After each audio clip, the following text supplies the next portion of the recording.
A very good evening to everyone. शाम की चाय के साथ 10 इम्पॉर्टेंट करंट अफेयर सेशन में आपका स्वागत है। आज दिनांक है 3 मार्च 2021। तो चलिए आज के सभी इम्पॉर्टेंट करंट अफेयर्स देख लेते हैं। पहला प्रश्न है, आज के दिन को 3 मार्च को प्रतिवर्ष विश्व भर में किस दिवस के रूप में मनाया जाता है? तो आप जानते हैं विश्व भर में 3 मार्च को वन्यजीव संरक्षण दिवस वर्ल्ड वाइल्ड लाइफ डे के रूप में मनाया जाता है। इसको किसके द्वारा मनाया जाता है? संयुक्त राष्ट्र के द्वारा। साथ में कब मनाया गया था पहली बार? तो 2014 में इसे पहली बार मनाया गया था। ठीक है, 2013 को जब यूएन जनरल असेंबली संयुक्त राष्ट्र महासभा का 63वां सत्र चल रहा था, उसी समय तय किया गया था कि अगले वर्ष से यानी 2014 से 3 मार्च को मनाया जाएगा वन्यजीव संरक्षण दिवस। क्लियर हो गया? इस वर्ष की थीम क्या है? इस वर्ष की थीम है forest and livelihood sustaining people and planet. Repeat कर देते हैं, forest and livelihood sustaining people and planet. ठीक है, अगला है विश्व नागरिक सुरक्षा दिवस। यह कब मनाया जाता है? यह मनाया जाता है प्रत्येक वर्ष 1 मार्च को। किसके द्वारा यह मनाया जाता है? अंतर्राष्ट्रीय नागरिक सुरक्षा संगठन के द्वारा। अंतर्राष्ट्रीय नागरिक सुरक्षा संगठन की बात करें तो इसकी स्थापना हुई थी 1931 में। और स्थापना कहाँ पर हुई थी? फ्रांस के पेरिस में। इसका हेडक्वार्टर याद रखिएगा जिनेवा स्विट्जरलैंड में है। ठीक है, अब बात करते हैं राष्ट्रीय बालिका दिवस की। तो इसे भारत में मनाया जाता है किस तारीख को? 24 जनवरी को। 24 जनवरी ही क्यों चुनी गई? 24 जनवरी 1966 को भारत में पहली महिला प्रधानमंत्री बनी थी। उनका नाम क्या है? इंदिरा गांधी। ठीक है, तो उस दिन की महत्ता को समझते हुए 24 जनवरी को यह निर्णय लिया गया कि राष्ट्रीय बालिका दिवस प्रत्येक वर्ष मनाया जाएगा। क्लियर हो गया? अगला प्रश्न देखते हैं, विश्व प्रसिद्ध संगीतकार का 76 वर्ष की उम्र में निधन हो गया। इनका नाम क्या है? तो इनका निधन आज ही हुआ है। नाम क्या है? बलदेव शरण नारंग। मोस्ट इंपॉर्टेंट है, याद रखेंगे ये विश्वविख्यात संगीतकार थे। यदि प्रश्न आ जाए किस विधा से जुड़े थे तो याद रखेंगे संगीत विधा से। ठीक है, ये जो आप जानते होंगे हंस राज हंस और जसबीर जस्सी, ये जो फेमस संगीतकार हैं, इनको शिक्षा दी थी बलदेव शरण नारंग ने। अगला प्रश्न देखते हैं, व्हाइट हाउस ने अमेरिका में प्रबंधन एवं बजट विभाग के निदेशक के लिए नामित किस भारतीय अमेरिकी का नामांकन वापस ले लिया है? तो जो नीरा टंडन थी, ये भारतीय मूल की महिला थी जिन्हें अमेरिका में जो प्रबंधन और बजट विभाग था उसमें नामित किया गया था, लेकिन बाद में इन्होंने अपना नामांकन वापस ले लिया। तो इनका नाम याद रखिएगा, मोस्ट इंपॉर्टेंट है। ठीक है, अब बात करते हैं रश्मि सावंत की। इसके बारे में भी आप बता चुके हैं हम आपको। जो ऑक्सफोर्ड यूनिवर्सिटी है उसमें छात्र संघ की अध्यक्ष चुनी गई थी, लेकिन इन्होंने दबाव के कारण बाद में इस्तीफा दे दिया। ठीक है, तो इनका नाम भी याद रखिएगा, मोस्ट इंपॉर्टेंट है। ठीक है, इन्होंने कोई टिप्पणी फेसबुक पे की थी जिसके कारण जो ऑक्सफोर्ड यूनिवर्सिटी के छात्र थे उन्होंने उसको नस्लीय टिप्पणी के रूप में लिया और काफ़ी ज़्यादा प्रदर्शन किया, विरोध किया, जिसके बाद रश्मि सावंत को अंततः इस्तीफा देना पड़ा। तो याद रखेंगे। ठीक है, दोनों नाम इंपॉर्टेंट हैं। अगला प्रश्न देखते हैं, केंद्र सरकार ने अगले 10 वर्षों में समुद्री परिवहन क्षेत्र में कितने अरब डॉलर निवेश करने की घोषणा की है? तो अगले 10 वर्ष में 82 अरब डॉलर निवेश किए जाएंगे। कहाँ पर? समुद्री परिवहन क्षेत्र के विकास के लिए। ठीक है, मोस्ट इंपॉर्टेंट अमाउंट याद रखिएगा, पूछा जा सकता है। अगला मोस्ट इंपॉर्टेंट प्रश्न है, डेजर्ट फ्लैग अभ्यास का मेजबान देश कौन सा है?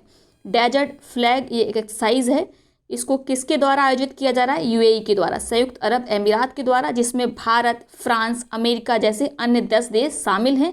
इसमें भारत का कौन शामिल होगा? भारत का Su-30 MKI फाइटर जेट और C-17 विमान हिस्सा लेंगे। ठीक है, तो बस आपको मोटा मोटा याद रखना है कि इसका आयोजन किसके द्वारा किया जा रहा है? यूएई के द्वारा, और इसमें हमारा प्यारा भारत हिस्सा ले रहा है। क्लियर? साथ में अमेरिका और फ्रांस भी हैं।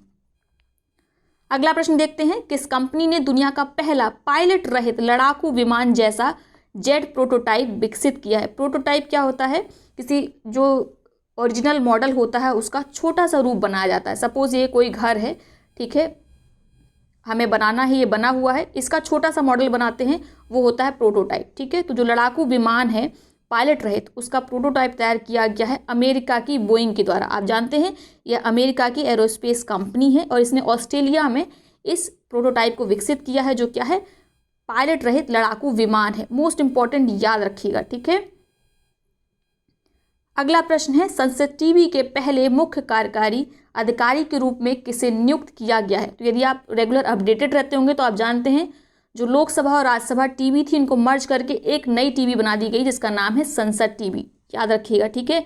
तो जो दो चैनल आती थी अब टीवी पर, लोकसभा टीवी और राज्यसभा टीवी, अब इनकी जगह एक ही चैनल आएगी जिसका नाम है संसद टीवी, ठीक है।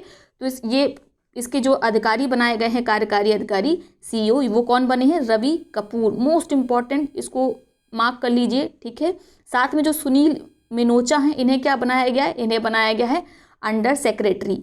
इसके साथ ही आप जानते होंगे राज्यसभा के सभापति कौन है? वेंकैया नायडू हैं, और लोकसभा के अध्यक्ष हैं ओम प्रकाश बिरला, मोस्ट इम्पॉर्टेंट, याद रखेंगे, ठीक है। साथ में याद रखिएगा लोकसभा टीवी और राज्यसभा टीवी को मर्ज करके संसद टीवी बनाई गई है जिसके पहले CEO हैं रवि कपूर।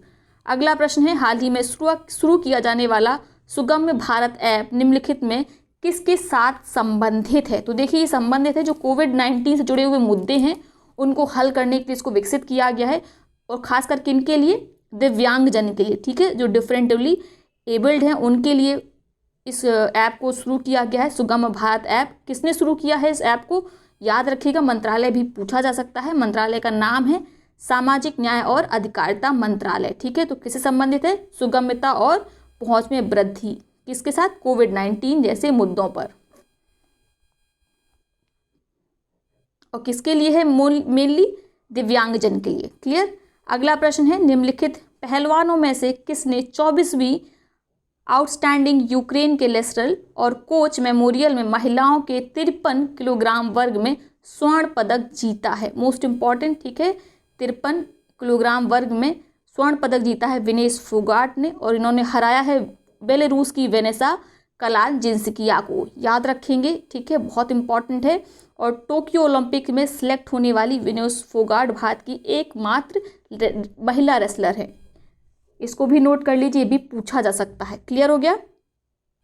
तो ये हो गए आज के सभी इंपॉर्टेंट करंट अफेयर्स। आज की जितनी भी इंपॉर्टेंट अपडेट्स थी वो हमने पढ़ ली।